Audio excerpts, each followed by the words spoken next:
Welcome to Keto Life Support, where we make your keto life sustainable, fun, and low stress. I'm Kim Howerton, and I'll be coming to you weekly with some of my keto besties to bring you the practical, real-world keto advice that you need. Quick disclaimer, I am not a doctor, and even if we do have a doctor in the house from time to time, he or she is not your doctor, and nothing we say on this show should be taken as medical advice. Always check in with a trusted medical professional about your own personal medical concerns. Hello and welcome to Keto Life Support. This is Kim Howerton, and this is episode number 79. On this episode, I just want to talk a little bit about a term that is problematic and rampant in the keto community, and really every diet community. Guilt-free.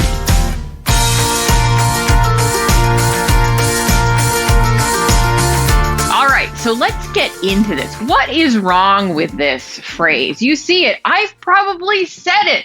I've probably put it on a recipe because I am part of the culture, people. It's like you can't get away from it. You're in it, but you also have to think about it. Guilt-free. What does that really mean? Be like, this keto chocolate cake is guilt-free because it's low carb. But let's just break this down. The idea that you should feel any guilt over what you eat is bananas and is harmful. It is damaging. So what is guilt? If you follow Brené Brown, and you should, she is somebody that talks about guilt and shame. Shame being, I am bad, right? Like who you are is bad. And guilt being, I did something bad and I should feel bad about that. I should feel that I deserve penance. I deserve punishment because I did something bad. So you might, cheat on a test and you feel guilty about it because you didn't deserve the grade you got. You feel guilty about your cheating on that test. I think we've all experienced guilt. I think the ability to experience guilt, right, is probably a good thing. It means we have a functioning moral compass to some degree. Somebody who has never felt shame in their life, I wonder what's going on there. But that isn't to say that we should encourage ourselves to feel guilt. And we should not feel guilt for food unless you stole it from a hungry orphan. Guilt is probably appropriate there. But just eating a food is not something that is in any way related to your morality, to what kind of a person you are, to if you are a good or a bad person. And so, this feels kind of obvious when I talk about it. Some of you are probably listening, thinking, what? This is obvious. But how often do we experience it in the moment or in the aftermath of the moment, probably is more likely. Or how often do we say that, this is guilt-free, part of the marketing? Ultimately, I think we need to really break this down and understand that attaching morality to our food choices will perpetuate negative food choices. Okay, so I want you, the listener, my friend, to understand that what you eat should be based on a variety of factors. The food that you choose to eat and then you proceed to actually eat should be aligned with your goals, what you want to get from that meal, what do you want to get from, nutritional goals in your life. But there are times that we choose to eat purely for pleasure. Within that choice, right, you might choose a keto food, a non-keto food, this kind of food, that kind of food, right? But none of those foods deserve you to feel guilty over. Why am I even talking about this? Is I want you guys to start thinking about it because I want you guys to have better lives. I don't just want you to be smaller. I don't just want you to be healthier. I want you to be also happier.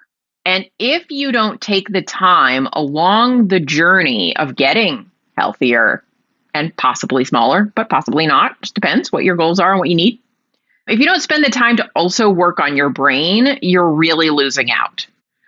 The freedom you can achieve from detaching your sense of shame from your food choices is immense.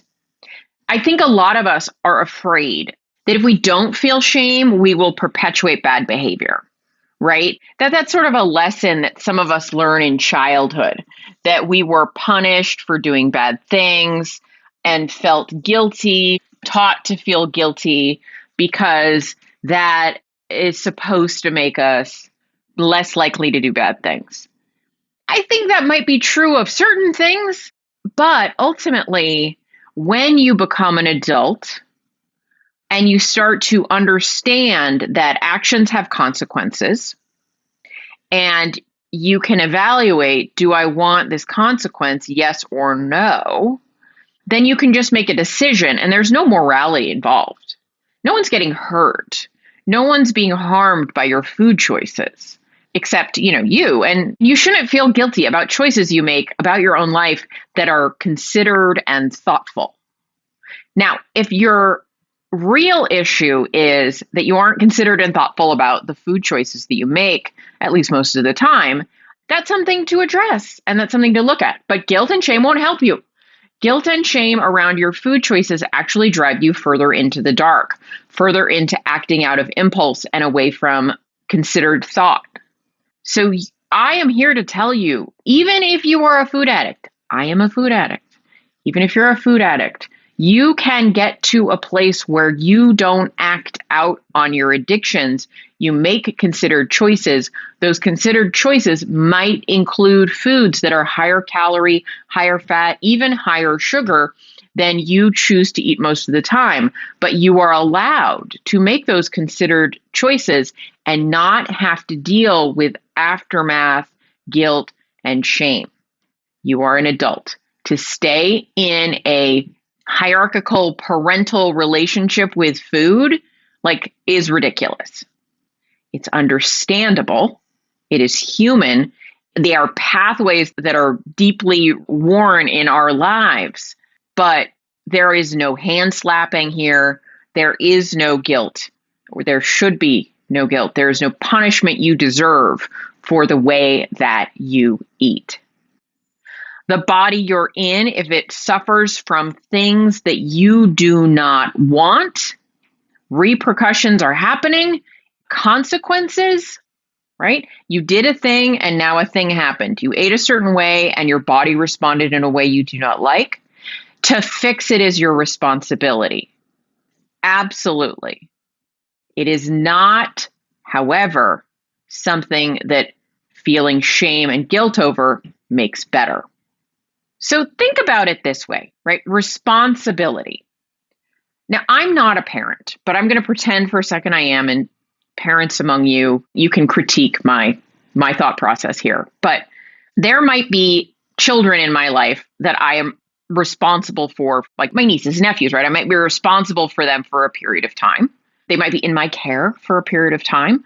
I am responsible to making sure, to seeing to their happiness, their health, their well-being. So I am responsible for them in that moment. And if I were a parent, I would be responsible for my children. Included in that responsibility is the responsibility to make sure that they are happy, to make sure that they are treated well, to make sure that they are not suffering from shame and guilt that should not be there. So when I say to another adult, well, you are responsible for your health circumstances, you are responsible for your health outcomes. So many people, what they hear instead is blame and shame. And that is the opposite of what I mean. I think we get screwy ideas when we're growing up, like the lamp broke. Who was responsible for this? Right? No. You're not a kid anymore and you're not being parented poorly. Okay? You're being parented well by yourself in this situation. So when we say to you, those of us in the health community will often say, you are responsible for your health. You are responsible for this. That doesn't mean that responsibility looks like blame and shame. So every time you think, what does true responsibility for my health look like?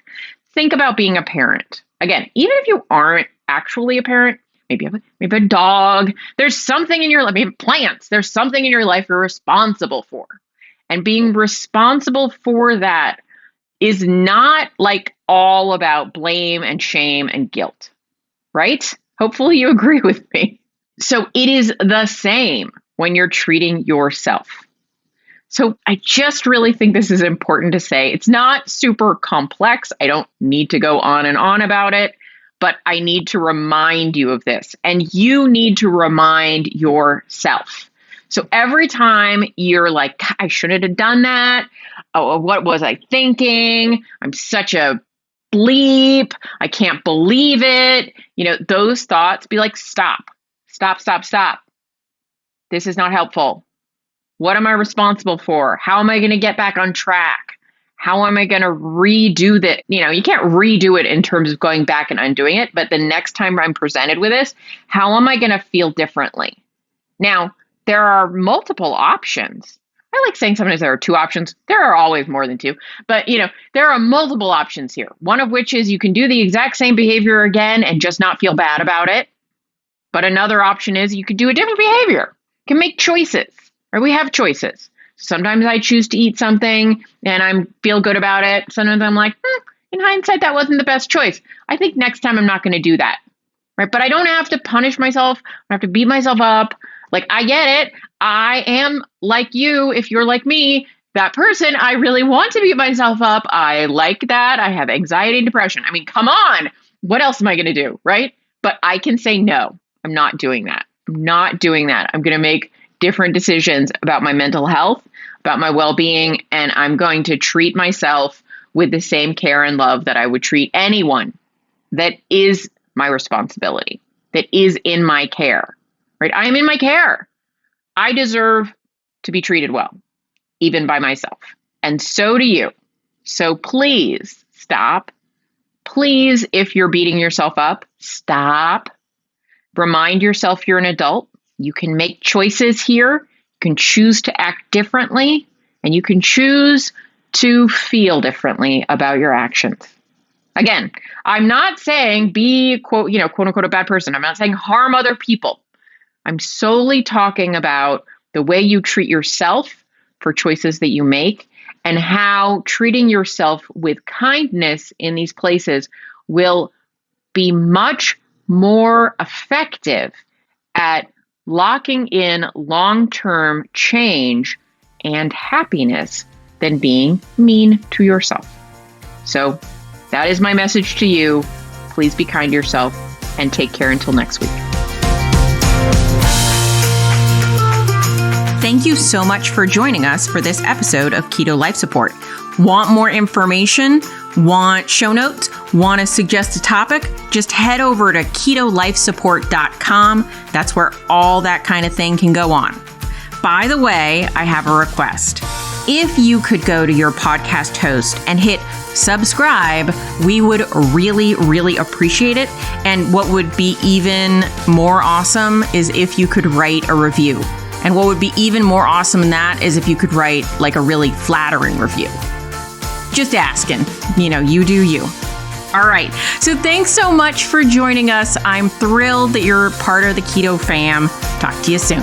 Bye-bye.